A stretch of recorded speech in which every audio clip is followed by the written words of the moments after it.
कांग्रेस ने फिर किया दलित खड़गे का अपमान। गांधी परिवार के लिए लगाया गया चमकता सोफा। कांग्रेस अध्यक्ष खड़गे को कुर्सी पर बैठा दिया गया। एक बार फिर याद आई मोदी की वो पुरानी बात।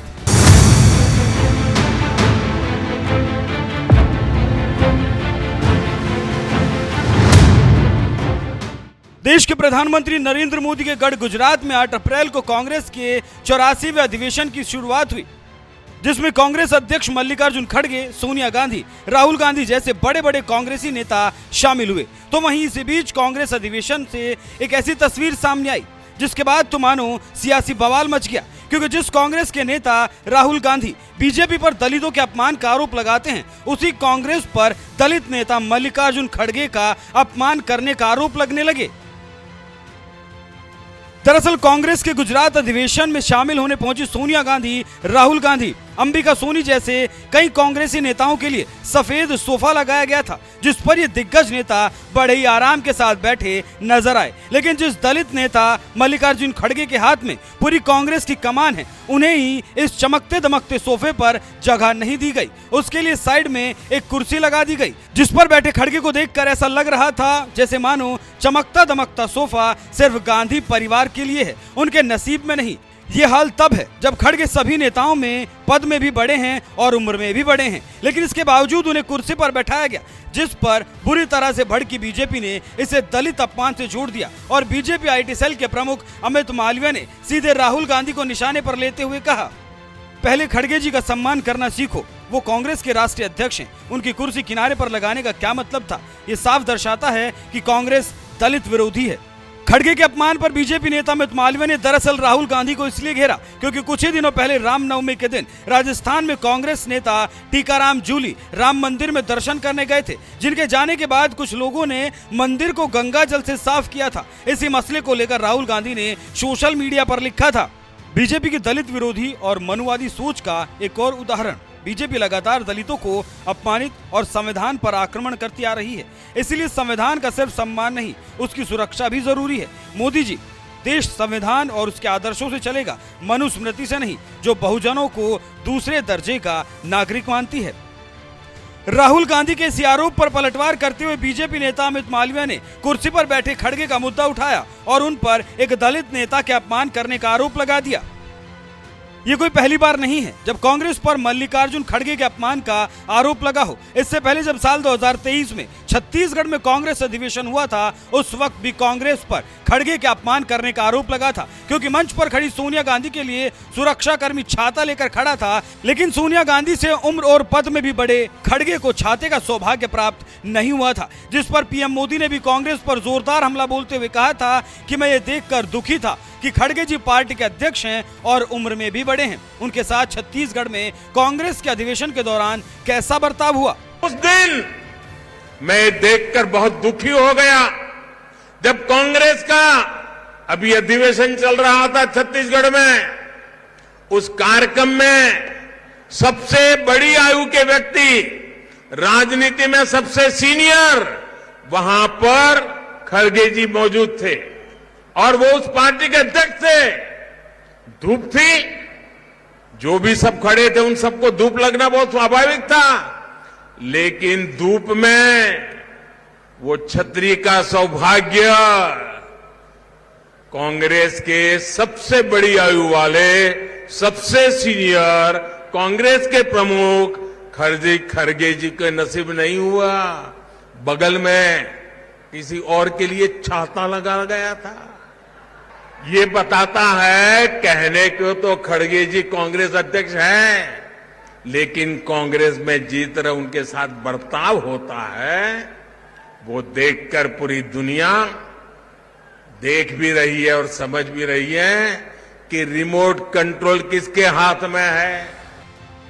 साल 2023 में वे कांग्रेस के छत्तीसगढ़ अधिवेशन के बहाने जहां पीएम मोदी ने कांग्रेस पर खड़गे के अपमान का आरोप लगाया था, तो वहीं अब गुजरात में हुए कांग्रेस अधिवेशन के दौरान बीजेपी नेता अमित मालवीय ने कांग्रेस पर खड़गे के अपमान करने का आरोप लगाया। क्योंकि गांधी परिवार को सोफे पर बैठाया गया था, तो वहीं खड़गे के लिए कुर्सी लगाई गई थी। इस मामले पर फिलहाल अभी तक कांग्रेस की ओर से कोई बयान नहीं आया है कि खड़गे के लिए कुर्सी आखिर क्यों लगाई गई थी। इस पूरे मामले पर आपका क्या कहना है? अपनी राय हमें कमेंट कर जरूर बताएं। साथ ही राहुल गांधी ने इस अधिवेशन के दौरान और क्या कुछ कहा, आइए आपको सुनाते हैं।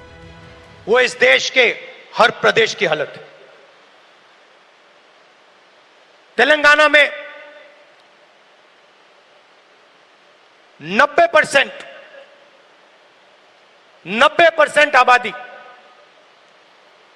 ओबीसी, अति पिछड़ा, दलित, अति दलित, माइनॉरिटी, आदिवासी।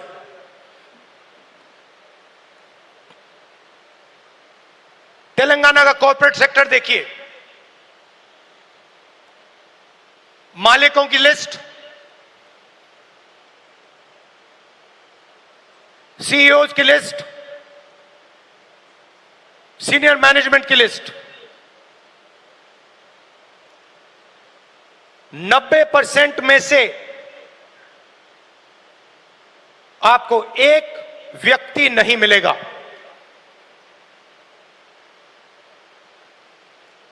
नब्बे % की भागीदारी तेलंगाना के कॉर्पोरेट सेक्टर में है ही नहीं।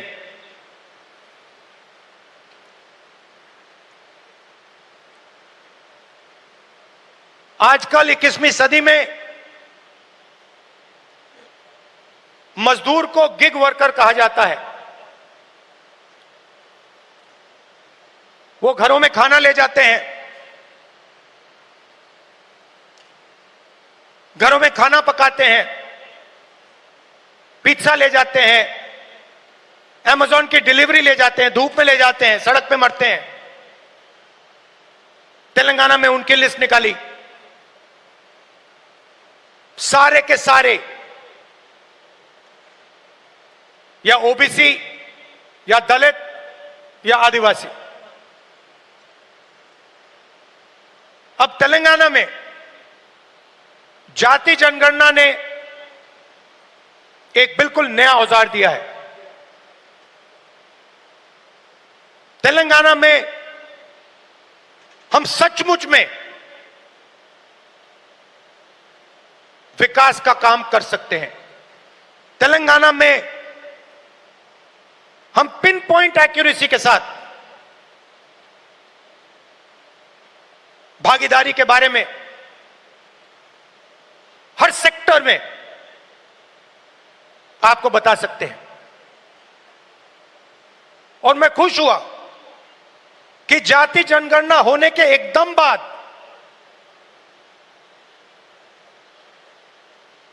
हमारे चीफ मिनिस्टर ने और हमारी टीम ने ओबीसी रिजर्वेशन को 42% तक पहुंचा दिया है।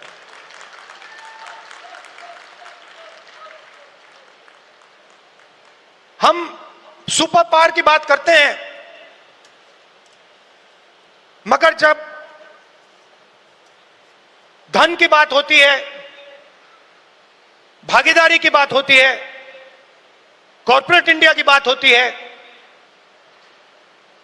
चाहे प्राइवेट अस्पताल हो, प्राइवेट एजुकेशन सिस्टम हो, 90% उसमें है ही नहीं।